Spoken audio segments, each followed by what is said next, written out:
Tapi kalau takut itu adalah emosi yang intens, emosi yang kuat, yang muncul sebagai respon terhadap sesuatu yang dianggap. Selama kamu melakukan 6 kehendak Tuhan itu, apapun yang menjadi keinginan hatimu itu pasti keinginan hati Tuhan.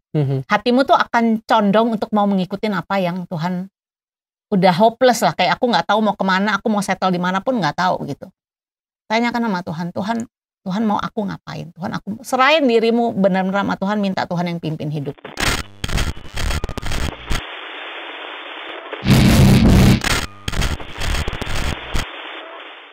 Oke, kali ini kita balik lagi di program Ngobrol Apa?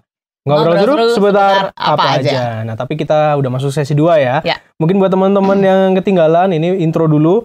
Buat teman-teman yang ketinggalan, bisa banget nonton video kita. Obrolan kita seru banget kali ini. Buat yang ketinggalan nih, kayaknya rugi kalau nggak dengerin dari awal ya. Karena ini bersambung ceritanya gitu. Jadi kalian bisa nonton YouTube kita langsung di tanggal 9 atau besok hari Selasa jam 6 sore di channel Disciples Media. Dan sekarang yang mau kita bahas di sesi yang kedua akan kita record dan kita edit juga dan akan diupload pada tanggal 16 minggu depan hari Selasa jam 6 sore juga. Jadi kalian bisa lihat secara visual juga ya selain audio. Tapi buat sekarang yang dengerin audionya, pantengin kita terus di Askara Radio Streaming pagi hari ini. Oke, Kak Ika, tadi kan kita sudah ngebahas cukup banyak nih ya tentang pengalaman kita gitu ya. Pada dasarnya kita adalah merasa takut dan khawatir pada usia itu. Itu normal nggak sih, Kak? Oke, manusiawi lah ya. Kita ada perasaan-perasaan gelisah, perasaan takut gitu. Tapi sebelum kita, apalagi gini nih, budaya kita tuh seringkali orang tua, ya ini pola asuh lah ya. Orang tua tuh ingin anaknya taat dengan cara menakut-nakuti. Ayo sudah malam masuk, jangan main di luar, gombel lo nanti. Kan?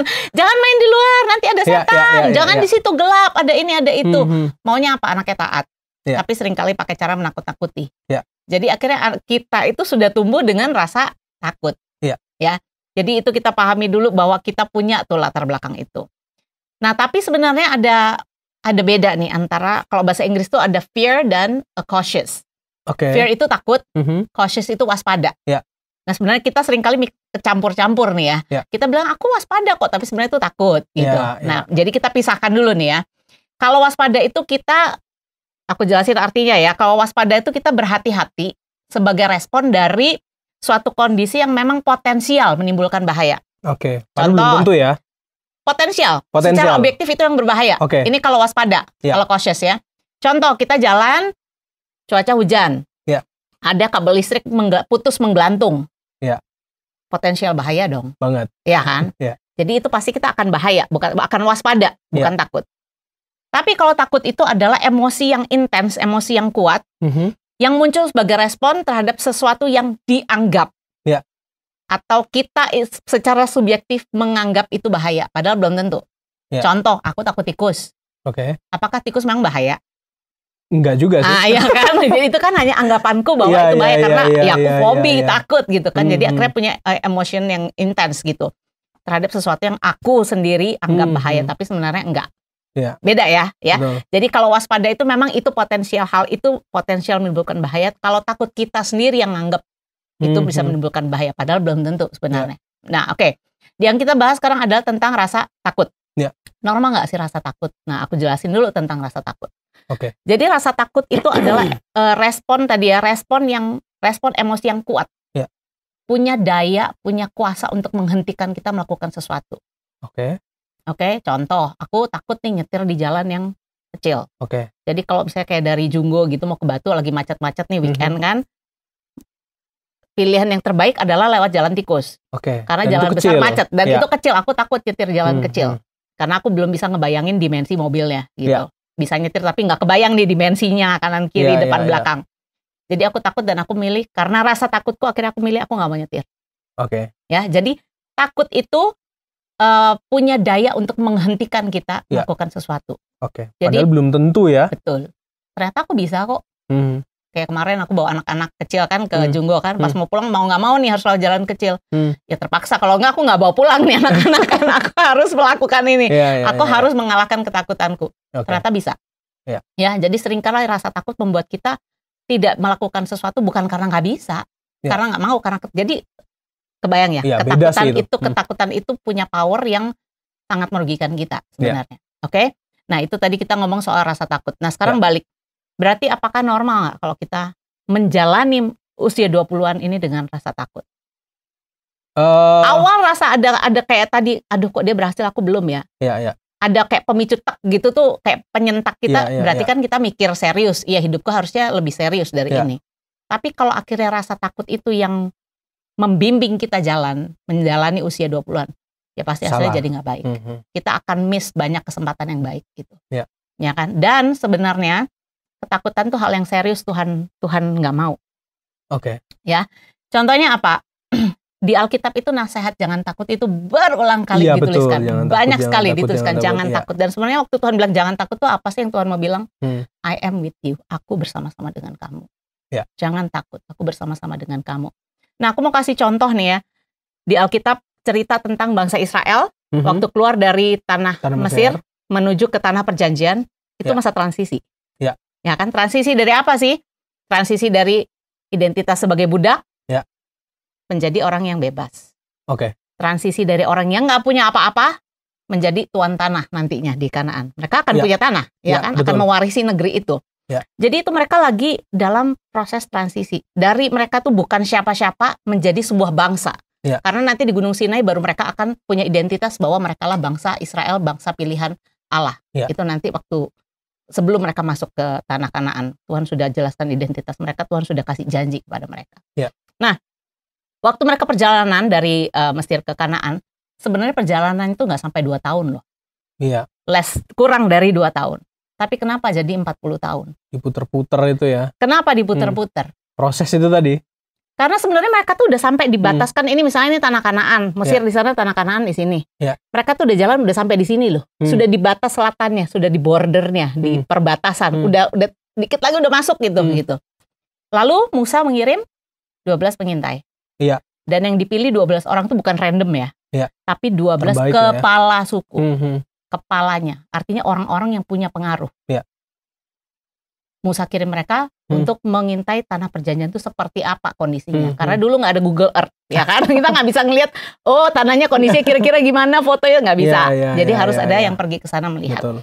Nah, waktu mereka ke sana dan mereka balik 12 orang itu, yang 10 orang mereka mengatakan benar di sana itu tanahnya bagus, berlimpah susu dan madu, tapi orangnya besar-besar, kotanya berkubu, temboknya tebal dan lain sebagainya. Nah, itu mereka nyebarin hoax nggak? Iya. Enggak. Karena betul yang mereka katakan benar, fakta yang mereka bilang benar, ini akhirnya tanahnya itu bagus. Bikin takut ya. Tapi bikin takut itu bukan hoax loh, yang mereka sebarkan fakta loh, ya. Tapi si 2 orang yang lain, siapa namanya, Kaleb dan Yosua, mereka juga bilang, iya benar, orangnya besar-besar, temboknya berkubu, kotanya berkubu, temboknya tebal dan lain sebagainya. Tapi Tuhan kan sudah janji kasih tanah itu untuk kita. Masalahnya apa? Dua-dua mengatakan kebenaran. Masalahnya adalah mereka gagal fokus yang 10 orang. Kita punya istilah gagal fokus. Fokusnya pada tantangannya, bukan pada janji Tuhan. Sementara si Kaleb dan Yosua fokusnya pada janji Tuhannya. Mereka lihat tantangan, nggak ada apa-apa. Tuhan lebih besar dari tantangannya. Dan kenapa yang 10 orang itu lebih fokus ke tantangannya? Karena rasa takut. Jadi begitu powerful ketakutan itu. Dan akan sangat merugikan kita, membuat kita nggak bisa fokus sama apa yang menjadi janji Tuhan sebenarnya. Dan itu Tuhan sangat nggak suka ketika bangsa Israel takut. Apalagi 10 orang ini pemimpin-pemimpin yang menyebarkan ketakutan. Makanya hukumannya serius banget. 40 tahun kamu muter dulu sampai habis generasi yang nggak percaya ini. Karena takut berarti tidak percaya. Takut berarti gagal mempercayai Tuhan, dan itu serius. Betul. Jadi ketika kita pun masuk ke dalam usia 20-an, awal mungkin ada challenge yang buat kita agak tersentak gitu. Artinya kita berpikir serius, kita mau jalani dengan baik. Tapi sekarang yang perlu kita tanyakan pada diri sendiri, aku menjalani masa ini dengan rasa apa sebenarnya? Aku mau membiarkan diriku dibimbing oleh rasa takutkah? Kalau aku dibimbing rasa takut, hasilnya pasti aku akan kehilangan banyak kesempatan yang baik. Aku akan jadi pesimis. Aku akan mengutuki diri, aku gagal, aku nggak bisa, ya kan? Tapi kalau kita mau menjalaninya bersama dengan Tuhan, dengan meyakini Tuhan yang akan bimbing jalanku di proses yang nggak mudah ini, akan ada akan ada optimisme. Kita akan lebih bisa bersyukur, lebih bisa melihat sisi-sisi baiknya ketimbang sisi buruknya, gitu. Kita akan lebih punya energi untuk menjalaninya. gitu sih. Untuk tentang ketakutan ya. Iya, berarti itu bisa dibilang sesuatu yang manusiawi sebenarnya Kak ya. Cuma kalau kita fokusnya ke takutnya itu tadi ya. Ingat, takut punya power menggagalkan. Itu yang bisa bikin gagal ya malahan. Betul. Jadi ya caranya gimana nih Kak supaya kita nggak takut bener-bener bisa pegang janji Tuhan ini gimana nih? Kalau dari Kak Ika? Kalau dari aku percaya sama yang pertama sih ini sebenarnya. Tanyakan lagi kepada dirimu, sudahkah aku mengalami Kristus secara pribadi? Atau selama ini aku jadi Kristen hanya karena mengikuti kebiasaan dari kecil keluarga? Iya. Itu dulu paling utama. Karena ketika kita nggak mengalami Kristus secara pribadi, hanya head knowledge, munting. Gitu bahasa Jaya munting, goyang gitu ya. Betul. Tapi kalau tanyakan paling pertama itu sih, kita masuk dulu, sudahkah Kristus menjadi pilihan utamaku secara sadar dengan aku sendiri yang memilih, atau selama ini aku masih ngikutin iman, dalam tanda kutip ya, ngikutin iman orang tua aku gitu. Itu yang paling pertama dulu. Kalau kita sudah di situ sudah oke, kita pasti hati kita ini akan cenderung terus mau melakukan apa yang jadi kehendak Tuhan gitu. Ya. Dalam menjalani usia 20 tahun ini, apa sih kehendak Tuhan? Ya kehendak Tuhan untuk aku mengasihi, untuk aku percaya kepada Tuhan dan lain sebagainya. Udah jelaslah di Alkitab ada apa kehendak Tuhan itu. Ada gitu. Banyak ya. Betul. Oke, tinggal kita tanyakan dan pastikan lagi ya sama Tuhan. Kita diarahkan kemana. Dan aku sebenarnya pernah dengar khotbah, ada teman yang sharing. Jadi kehendak Tuhan tuh ada 6 S. Aku juga nggak ingat semua detailnya. Untuk suffer, untuk menderita. Kehendak Tuhan untuk kita mengampuni. Kehendak Tuhan untuk kita mengasihi. Aku lupa deh ada 6.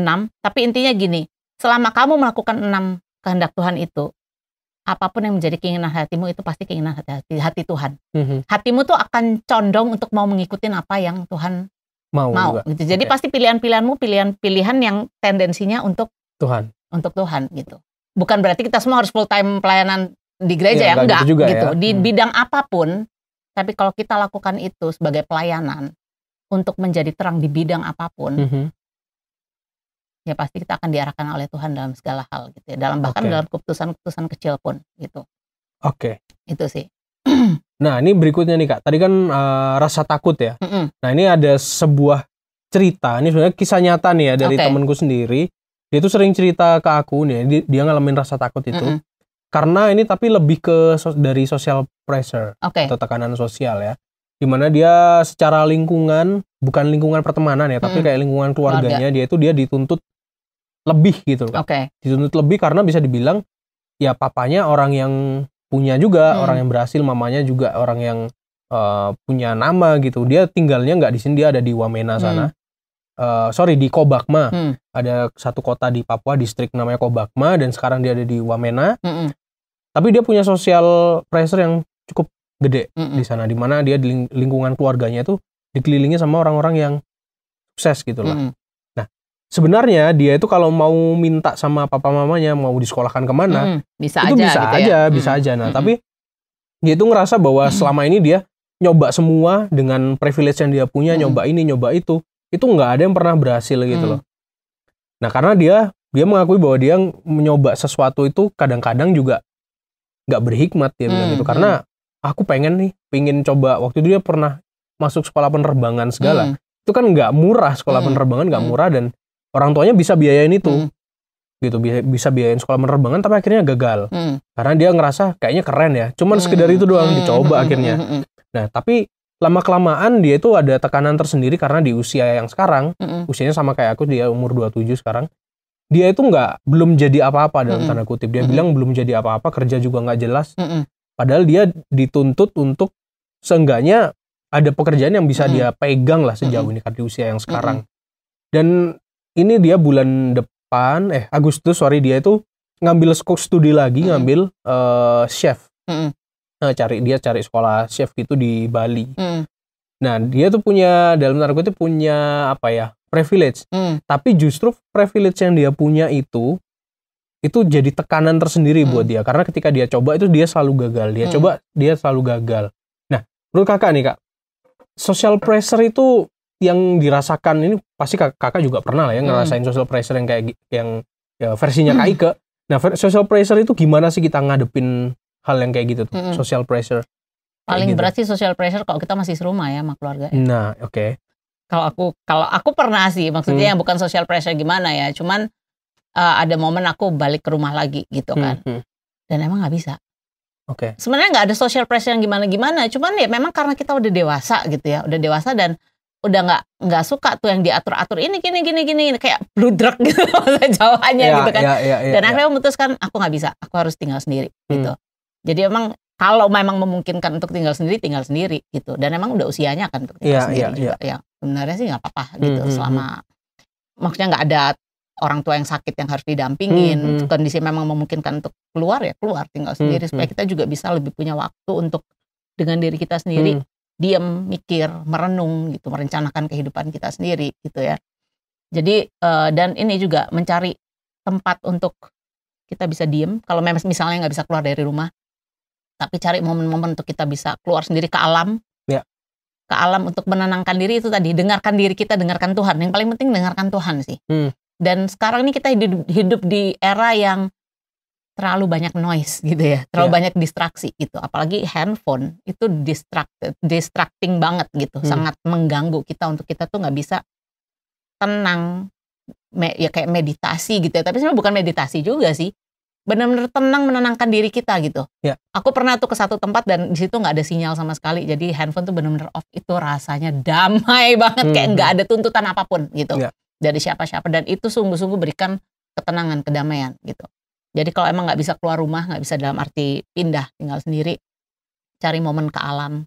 Ya kayak kamu juga suka hiking kan, ke gunung kemana, atau ya yang aman lah ya kalau kita sendirian gitu ya. Jangan sampai kita sendirian dan pergi ke tempat yang nggak aman malah bahaya gitu. Malah. Pastikan tuh tempat yang aman untuk kita pergi sendiri atau pergi retreat kemana kayak gitu untuk bisa benar-benar berdoa. Yang paling penting itu loh, cari tahu Tuhan mau aku ngapain.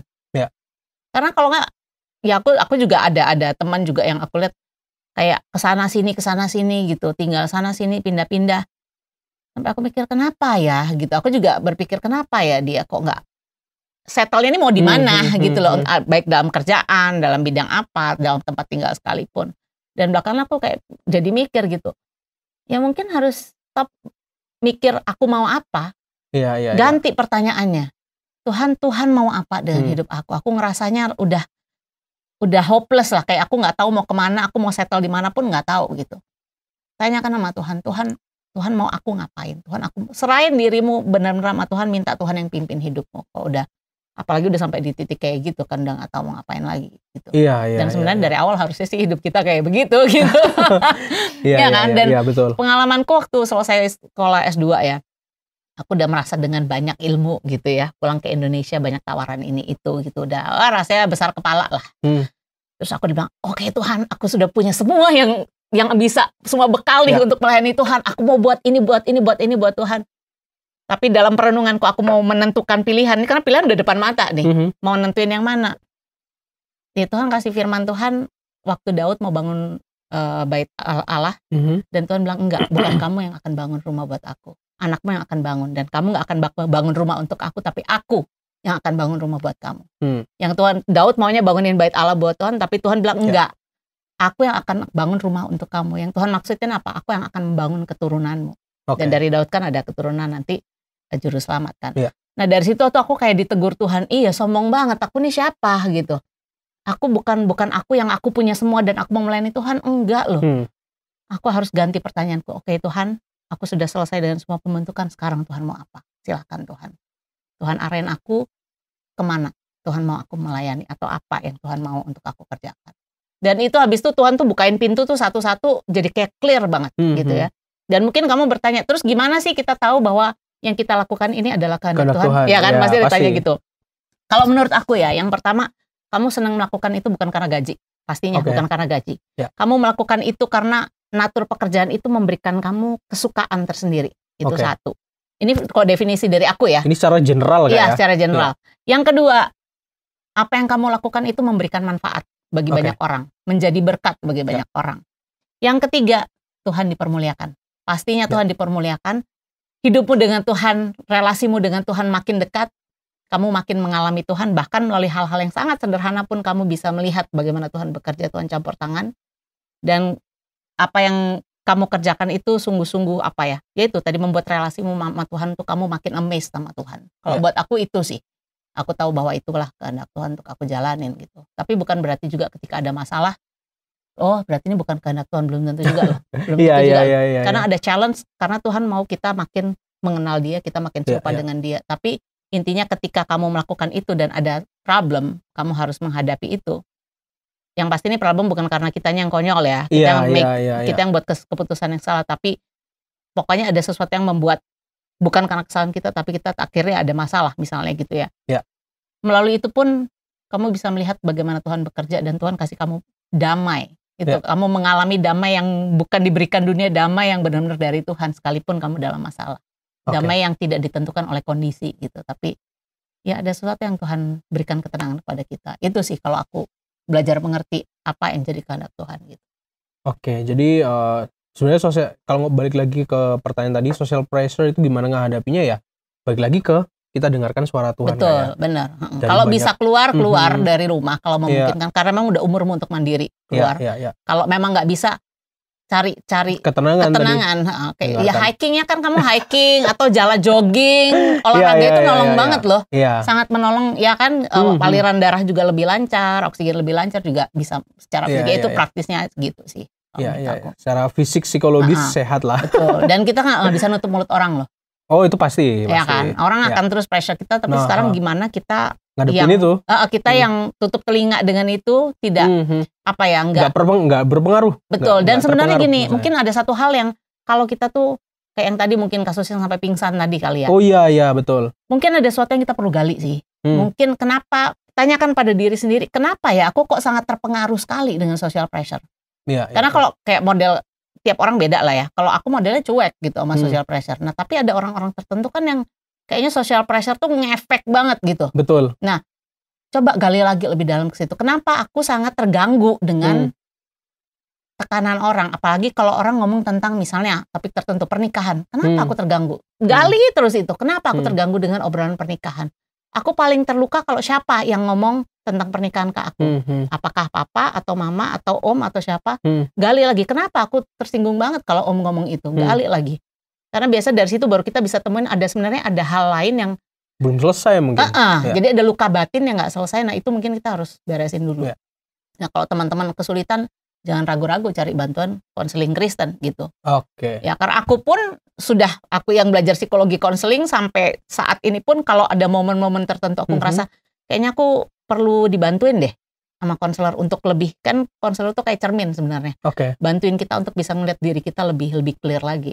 Ya jangan ragu-ragu cari bantuan konseling gitu untuk bisa dibantu menggali mungkin ada hal yang lebih dalam gitu. Itu sih. Nah ini mungkin terakhir ya, belibet terakhir kayaknya Kak ya, sekaligus penutup kayaknya. Nah, jadi Kak Ika ini kan dari Sun Focus nih ya. Nah, Sun Focus ini punya sebuah modul bisa dibilang ya.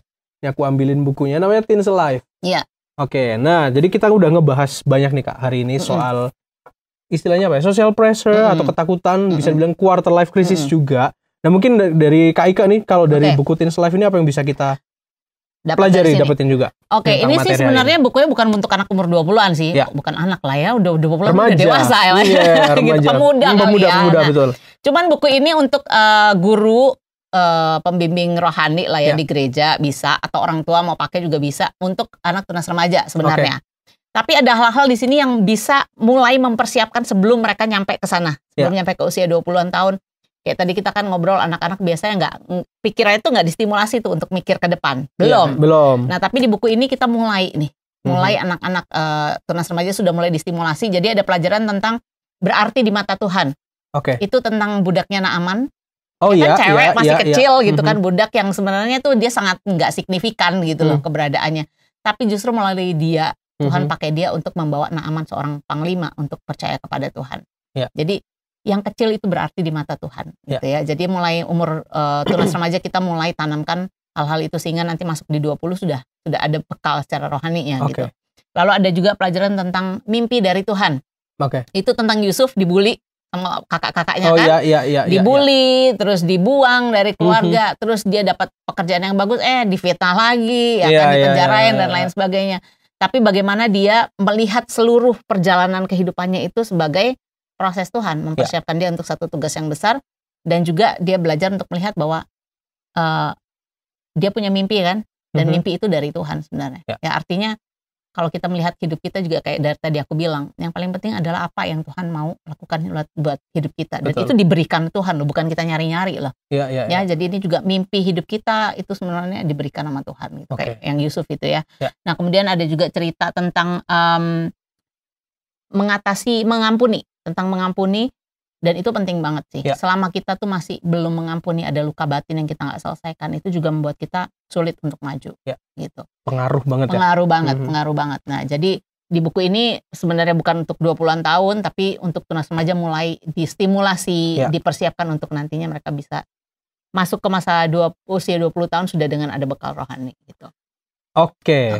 Ini bukunya kita bisa dapatkan di mana nih, Kak? Di Tokopedia, di Sun Focus Indonesia ada. Gitu bisa langsung Topet paling enak lah ya. Iya, praktis ya. praktis banget gitu. Bisa ke situ atau ke WA juga bisa. Oke, nanti nomor WA-nya aku cantumin juga di deskripsi kita, jadi kalian bisa langsung lihat di deskripsi buat hubungin langsung ke adminnya ya. Iya. Oke Kak Ika, terima kasih banyak ya. Kita sudah juga ngebahas sesuatu yang lagi happening karena habis lebaran biasanya teman-teman banyak yang ngumpul-ngumpul ya. Ngumpul-ngumpul sama keluarga, akhirnya ditanyain, wah ini pertanyaannya kok begini. Nah akhirnya ada sebuah krisis atau sebuah ketakutan yang timbul dari social pressure itu tadi ya. Oke Kak Ika, thank you banget buat waktunya. Juga. Yang pasti kita akan ketemu lagi ya di bulan depan. Di bulan depan kita ketemunya awal bulan, nanti tanggalnya kita belum tahu. Kita lihat aja bulan depan dan apa yang kita bahas kita lihat aja nanti. Tungguin aja. Pasti yang lagi happening lah ya. Ya, kita coba cari-cari apa yang lagi happening nih. Oke Kak Ika, kalau gitu terima kasih buat waktunya dan kita ketemu lagi di bulan berikutnya.